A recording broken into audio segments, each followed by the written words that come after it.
My name is Jean-Yves Lapeyrère. I'm the Secretary of ECHO, which is the European Confederation for Outdoor Employers. And we are a European organization, and our members are national organizations representing companies from the outdoors, so from all over Europe. And indeed, through our members or direct linked with companies, we are being asked on many occasions to look into issues such as mobility of workers and the rules and regulations that apply for people who want to work in different countries than their own. We are all in the tourism industry. Most of the outdoors is in tourism industry, as far as we're concerned. Quite a lot of outdoor companies are asking us about the conditions of work in various countries, and as a French person, I'm specialized into the conditions of work in France for other Europeans. And of course, all this is based around Directive 2005/36, which is in force, and which has been transposed into French legislation. The essence of the directive is that we moved out of an equivalence system to move into a mutual recognition system, whereby, and that is the essence of Article 13 of the directive, whereby host countries, should recognize the qualification of other EU citizens, and as well of those who don't hold the qualification, but who have worked for 2 years over the last 10 years. Then the directive sets certain conditions. As well as setting up the principle of mutual recognition, the directive sets up procedures for countries to recognize other countries' qualifications. This procedure is actually quite simple. Basically, and in countries like France, if you want to come and work in France, you have to first declare yourself to the French administration. Then the French administration has basically 3 months to analyze the qualification, both in terms of academic standards as well as components of this qualification. If French administration is in a position to demonstrate that there is a substantial difference between the qualification of the informant and that of the nationals, then the directive sets that the host country has to check if the professional experience doesn't compensate this substantial difference that has been demonstrated. And then, if there is a substantial difference and it cannot be compensated by professional experience, then France can send the informant to either a test or an adaptation period. In certain outdoor activities, such as skiing, for instance, France has obtained a derogation, and on that matter can not give the choice to the informant between a test and an adaptation period, but send the informant to a test. It's very well known. The test is called the Eurotest. Nevertheless, before the informant can be sent to this Eurotest, according to this derogation, the informant must declare, the administration must demonstrate a substantial difference, and the administration must check that his professional experience doesn't compensate the substantial difference. Now, there's been a lot of misunderstanding on this. This directive has been transposed, as I mentioned before, into French legislation, and French legislation is fine. There's no problem with French legislation. Where the problem occurs is that the administration doesn't necessarily have similar agendas or has made mistakes in the reading of its legislation. In that sense, for skiing, the derogation obtained by France has misled the civil servants, or some of them, to believe that it allowed France to bring the Eurotest at the beginning of the process, as if the Eurotest was a prerequisite for the informant before he declares. We've had exchange, our lawyers have exchanged with the Préfet of the region Rhône-Alpes, and we've had an extremely interesting confirmation by the Préfet of the region Rhône-Alpes, saying to the lawyers, your analysis of the Eurotest and of the fact that in the declaration dossier this document should not, in all strictness, appear in the necessary documents to the declaration section is perfectly justified. And indeed, the declaration papers that were handed over by the civil servants and which presented amongst all the documents that were required to declare did include the Eurotest at first. The new version does not, since this letter, the new version of the declaration formula does not include anymore the Eurotest. It means that the administration, the French administration, has recognized that there was a mistake. It was just a mistake. Fine. Which means that now the process is back as it should be.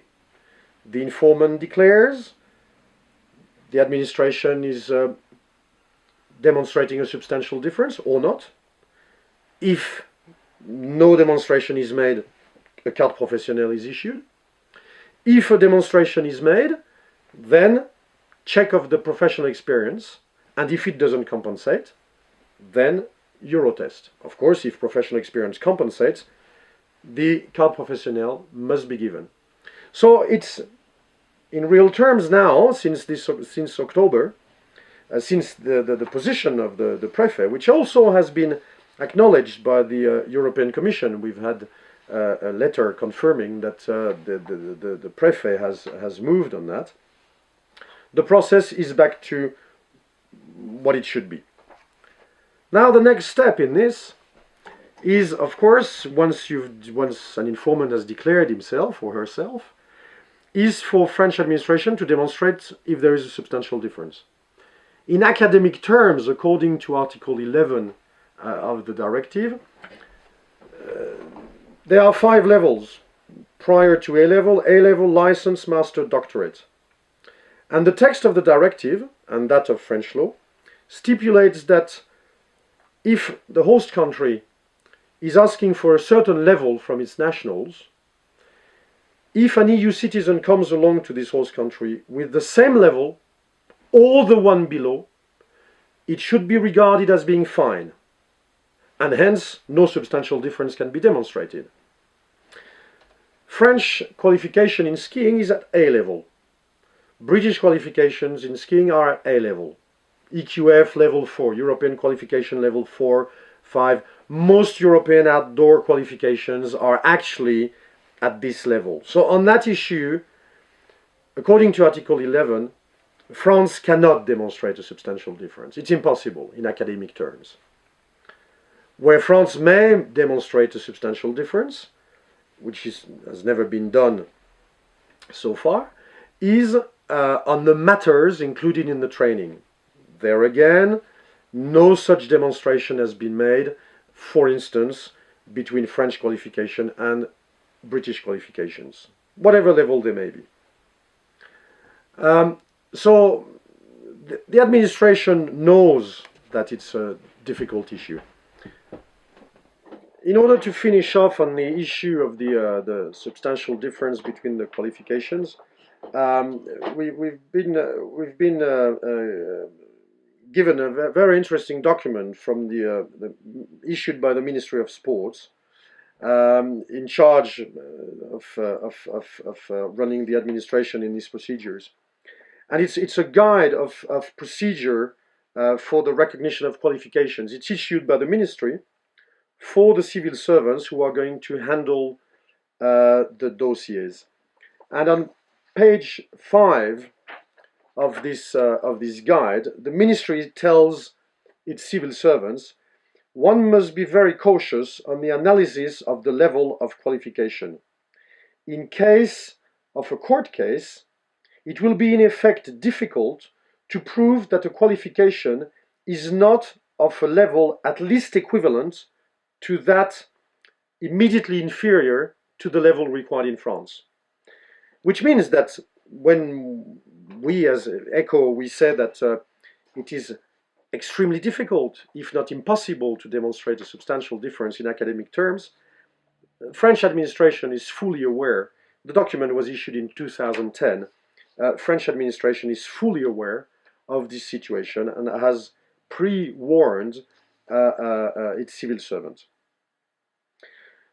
Finally, an interesting point, we notice that in any qualification recognition procedure, the comparison is established between the qualification of the informant, the EU citizen, and that of the nationals. And when it comes to skiing, it is interesting that there are one qualification that is extremely well known in France, the brevet d'état. And people think that must be the brevet d'état that is required to teach in France. The thing is that there is also a DEGEPS, which is another diploma, and people may think, okay, so what, the DEGEPS is an EQF level 5, 6, 5. The brevet d'état is an EQF level 4, so you may say, well, which one should we use to compare? What is the qualification required to teach in France? And that's where it becomes very interesting, because we asked the Conseil supérieur de sport de montagne, the ENSA, or we looked into documentation from the ENSA. And ENSA issues a very interesting document, which is called Right and Prerogatives of Alpine Skiing Teachers according to their qualifications. And this document lists no less than 15 extra diplomas. So in all, there are in France 17 diplomas that allow you to teach alpine skiing, from the DEGEPS, the brevet d'état, to the assistant instructor for children, etc., etc. And all these diplomas allow to teach in France. So which one is the required one? Probably the lowest one, because France cannot expect from EU citizens more in terms of qualification than France expects from its own nationals. So it's not just saying there is a substantial difference with the level required. France must also determine which of the 17 diplomas is required to teach in France. In fact, there is more than that. There are even circulars in France, signed by the Ministry of Sports, that states that under certain conditions, cross-country instructors are also allowed to teach alpine skiing. Indeed, to children on green slopes, nevertheless. Which one is the level, the minimum level required in France? Which one of these 17? Is it the cross-country instructor? Is it? We don't know. It will be down to French administration to mention which is the level required. So the procedure for an informant, we understand it well. The Eurotest has been brought back to where it belongs at the end of the procedure. We've seen that to demonstrate a substantial difference, it's extremely difficult. And the directive and French law insist on the motivation of the decisions taken by French administration. So we've seen the substantial difference is not easy to demonstrate, if not impossible. We see that there is a problem in the definition of which diploma is really required. It is not the DEGEPS, it is not the Brevet d'État, it is one of the other diplomas. Comes now the difficulty of analyzing the professional experience and see if it compensates a difference that's never been demonstrated. And on many dossiers, not just in skiing,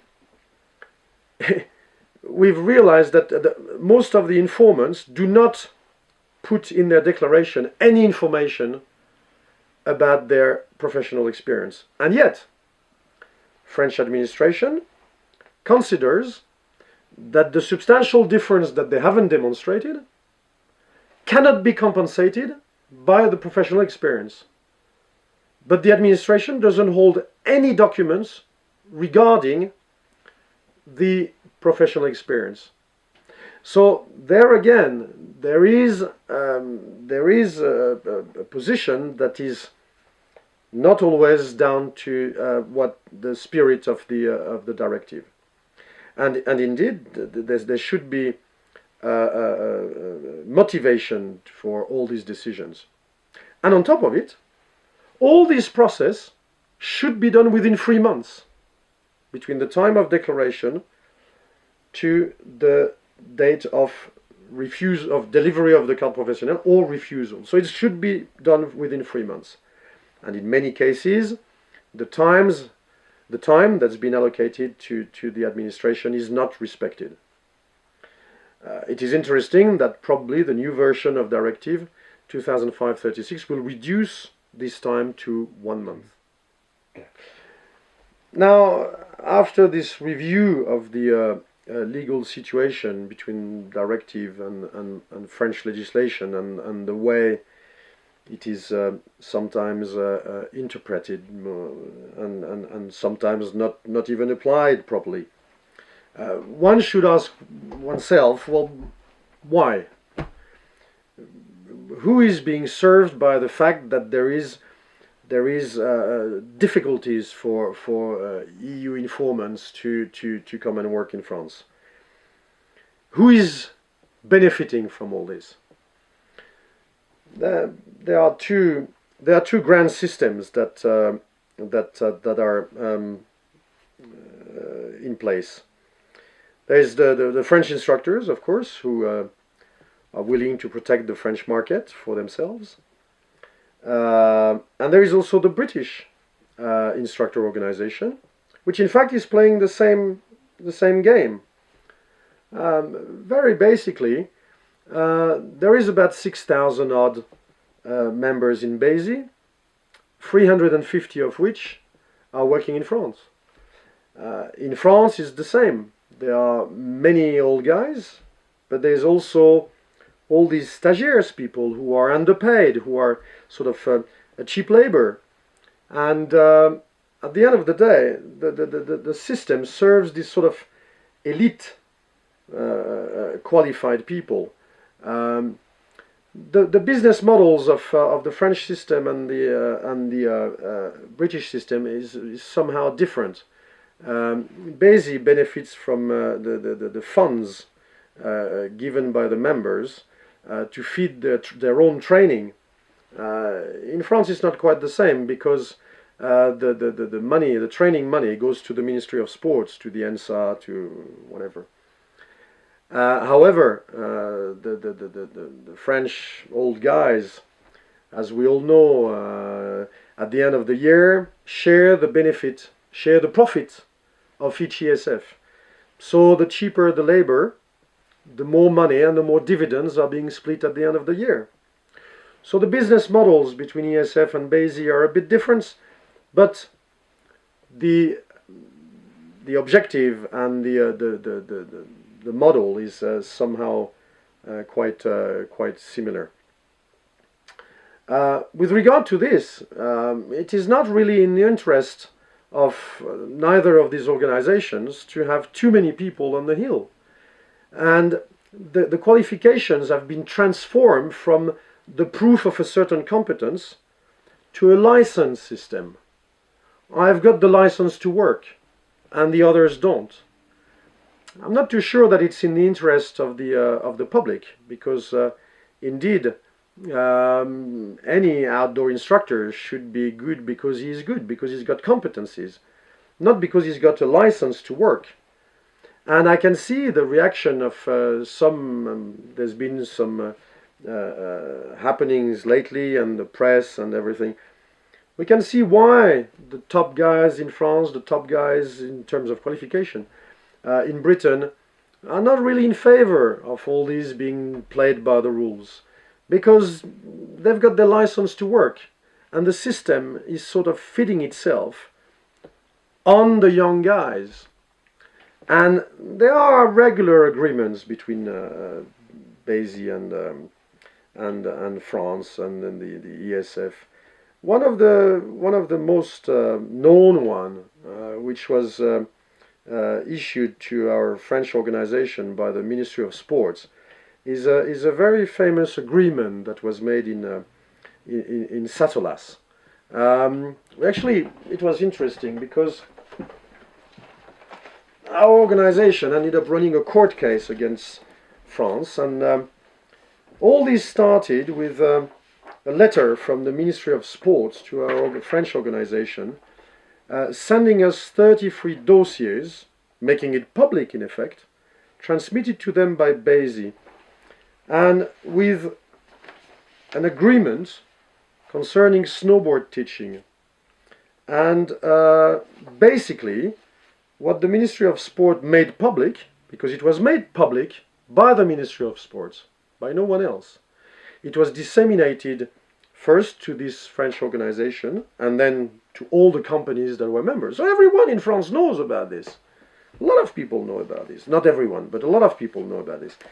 They also sent us 33 dossiers of snowboard instructor who had been granted, all on the same day, 30th of May 2006, who all had been granted an international ski teacher diploma. There's 33 of them. Another one here, another one there. They're all here. And with a protocol of agreement signed between a chap called Andrew Lockerbie and another chap called Gilles Chabert. And this protocol of agreement, signed in Satolas, clearly stated that Bézi would only recognize, first of all, that Bézi would withdraw any case at the European level against France, and would not recognize anyone else than the higher qualification at the European level. The sentence reads as such: Bézi also agrees to no longer encourage or support any individual initiative with the EEC. Bézi agrees to recognize on a European level no other diploma except the ISTD. And the exchange of the deal was that Garmisch Eurotest was to be validated for 22 Bézi members. I don't know how you can validate a Eurotest, which is a time slalom. And this is most extraordinary, that you can sign a deal.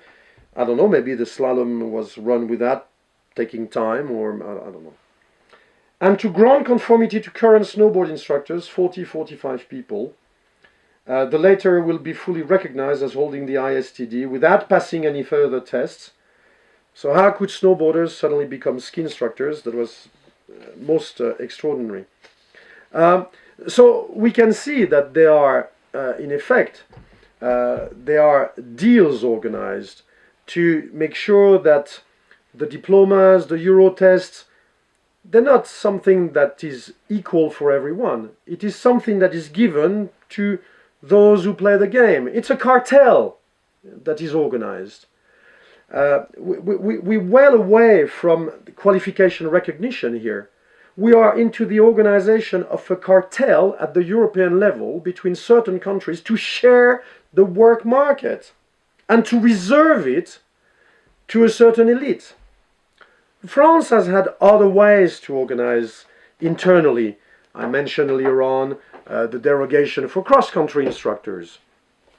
So there is a way for France and Britain organization, ski organization, to claim at the European, oh yeah, we need the Eurotest for everyone. And then once this has been sort of posted as a rule that if it doesn't apply, the whole market is going to collapse and everyone's going to die on the slopes, internally, there are deals for cross-country instructors, there are deals for snowboard instructors in the UK, there are deals for Eurotest distributions, there are how many deals are there like this? Maybe there are many more. We only had this one made public by the Ministry of Sports. But France has got other ways. Up until now, in the brevet d'etat, you could remain a stagiaire for 5 years, which is already extraordinary when you know that French training to become a ski instructor is 400 hours. I mean, it should be fulfilled within 3 months, 4 months, 5 months, 1 year, 5 years. In the new DEGEPS that's been created and where all the French guys are being sent now, stagiaires can remain stagiaires for up to 12 years. And yet everyone should have a qualification. All these guys can remain up to 12 years without a qualification, including their first 3 years without the Eurotest. So, I mean, if cross-country instructors, if 17 diplomas can work, if these stagiaires... Where is the reality of all this? Where is the reality of this Eurotest? There is absolutely none. Now, to finish off on this on the Eurotest issue, then we'll talk about safety. It will be interesting. Every year, France qualifies about 250 instructors. The qualification that includes the Eurotest was designed in 2004. So over the last 10 years, it is fair to say that France has qualified 10 times 250 instructors, 2,500 instructors, which means that 2,500 instructors in France hold the Eurotest. But there are 20,000 instructors in France. So if 2,500 instructors hold the Eurotest, it means that in fact 90% of French ski instructors do not hold the Eurotest. So how can we argue that it's a safety issue? If it was a safety issue, these 90% ski instructors who don't hold the Eurotest should be removed from the hill. They should be forbidden to teach, yet they are not. As for safety, we hear the Eurotest, the qualification, and then we know that behind the scenes there is all sorts of little deals. There is an extremely interesting element. Safety on the slopes in France is down to what we call the power of police of the local mayor. Okay? I happen to be one. And if you are the mayor of a ski resort, you have the responsibility of safety on your slopes. You cannot delegate, it's forbidden, you cannot delegate this power of police to anyone. You nominate, with an arrêté municipal, you nominate your ski patrol guys, but that's it. So in terms of safety on the hills, the ski instructors don't hold any responsibility whatsoever. I mean, unless they take their ski and hammer their clients. That's their problem, indeed. And if we push the thinking further, if it was down to the responsibility, or if the instructors were guaranteeing the safety of the clients on the hill, well then surely every single client should ski with a ski instructor. But they don't. So why should it be more dangerous for a client, or should it be he should be more at risk when he skis with an instructor than when he skis alone? And why should it be a speed test that guarantees that the guy who is not in charge of safety is suddenly in charge of safety? Or it doesn't work. Whichever way you take it, it doesn't work. The only person in charge of safety on the hills is the mayor of the ski resort and his ski patrols. So the instructors, when they say it's for safety reasons on the hills, it doesn't quite make it. It doesn't quite work.